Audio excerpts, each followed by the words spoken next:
కలియుగ దైవం శ్రీ వెంకటేశ్వర స్వామి లడ్డు వివాదంపై సినీ హీరో సుమన్ కీలక వ్యాఖ్యలు చేశారు. లడ్డు ప్రసాదంలో కల్తీలకు పాల్పడిన ఎవరినైనా వదలొద్దని ప్రభుత్వాన్ని కోరారు. అనంతపురం జిల్లా గుంతకల్లులో ఓ షాపు ప్రారంభోత్సవానికి ముఖ్య అతిథిగా సుమన్ హాజరయ్యారు.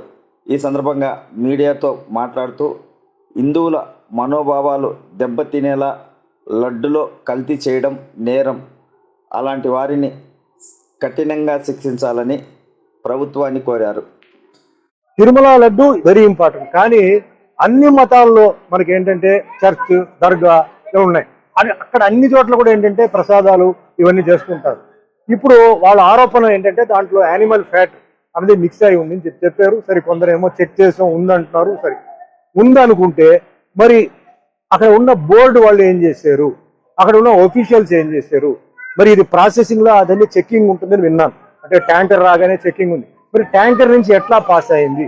కాబట్టి ఇది చాలా జాగ్రత్తగా పరిశీలించి ఎవరైతే తప్పు చేస్తారో వాళ్ళని కఠినంగా శిక్షించాలి. ఎందుకంటే అనుమానం ఒకసారి వచ్చిన తర్వాత అది అందరి మీద పోతుంది. వాళ్ళు చేశారో లేదో, ఒక ఆఫీస్లో ఒకటి తప్పు చేస్తే అందరికీ చెడ్డ పేరు వస్తుంది. అది తప్పదు, అది జరగకూడదు. ముఖ్యంగా ఏంటంటే ఇలాంటి భక్తి విషయంలో, దేవుడి విషయం ఏదైనా సరే, నేను చెప్పేది ముస్లిం అయినా, క్రిస్టియన్ అయినా, జైన్ అయినా, ఏదైనా దేవుడు ప్రసాదం వచ్చి అలా చేయడం చాలా మహాపాపం. ఇందులో వెంకటేశ్వర స్వామి పాత్ర నేను చేశాను. తిరుమలకు ఈరోజు ఏంటంటే భారతదేశం, ప్రపంచం నుంచి వస్తున్నారు.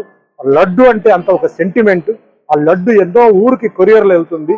ఆ లడ్డు అంటే ఒక అది అంటే తింటేనే ఏదో ఆరోగ్యం బాగాలేకపోతే మాకు ఆ లడ్డు తినేసిన తర్వాత మాకు బాగుంది అంటే అంత సెంటిమెంట్ ఉన్న ఒక లడ్డుని అలా చేసే వాళ్ళని వదలకు.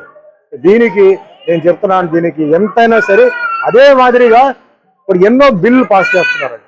పార్లమెంట్లో ఎన్నో బిల్లు పాస్ చేస్తున్నారు. నేనేం చెప్తానంటే మన భారతదేశంలో ఎన్నో మతాలు ఉన్నాయి. అంటే Hindu, Muslim, Christian, Sikh, Parsi, Jain, Buddhist ఉంది. మరి ఈ మతాలని ఈ విధంగా అన్యాయం చేయకుండా కాపాడడానికి ఒక బిల్లు పాస్ చేయండి. ఇలాంటి విషయాలు ఎవరైతే తప్పు చేసాడో వేయండి లోపల 2 సంవత్సరాలకి. అది ఎంతో మంది మనోభావాన్ని అది ఇబ్బంది పెడుతుంది, కష్టపడుతుంది. ఎంతో భక్తితో వాళ్ళు ఆ దేవుడి దగ్గర వచ్చి వాళ్ళు ప్రార్థన చేసి ఒక నమ్మకంతో వాళ్ళు ఆ ప్రసాదం తీసుకున్నప్పుడు ఇలా విన్నారంటే అది ఎంత పెద్ద తప్పండి, పెద్ద నేరం. అది టెర్రరిస్ట్ కన్నా చాలా పెద్ద తప్పు అది. కాబట్టి ఇది కఠినంగా ఇది చేయాలి, కానీ జాగ్రత్తగా చేయాలి. ఎవరు తప్పు చేశారో వాళ్ళు పట్టుకోవాలి. దీంతో పాటు ఎవరు దాంట్లో తక్కువ ఉన్నారో వాళ్ళని కూడా వదలకుండా తీరు. ఎందుకంటే ఒక టీటీడీ బోర్డు ఉంది, ఆఫీషియల్స్ ఉన్నారు, చెకింగ్ ఇన్స్పెక్టర్ ఉన్నారు. ఇంత ఉన్నప్పుడు ఎలా జరిగింది? సో ఖచ్చితంగా దీనికి ఏ లెవెల్ అయినా సరే సీఎం చంద్రబాబు నాయుడు గారు, డిప్యూటీ సీఎం పవన్ కళ్యాణ్ గారు ఇది వదలకూడదు.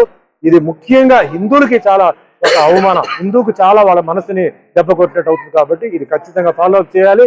దీన్ని వదలకూడదు. ఎవరైతే చేశారో వాళ్ళని కఠినంగా శిక్షించి వాళ్ళని ఏం చేయాలో ఖచ్చితంగా చేయాలి. దానికి నా సపోర్ట్ ఎప్పుడు ఉంటుంది.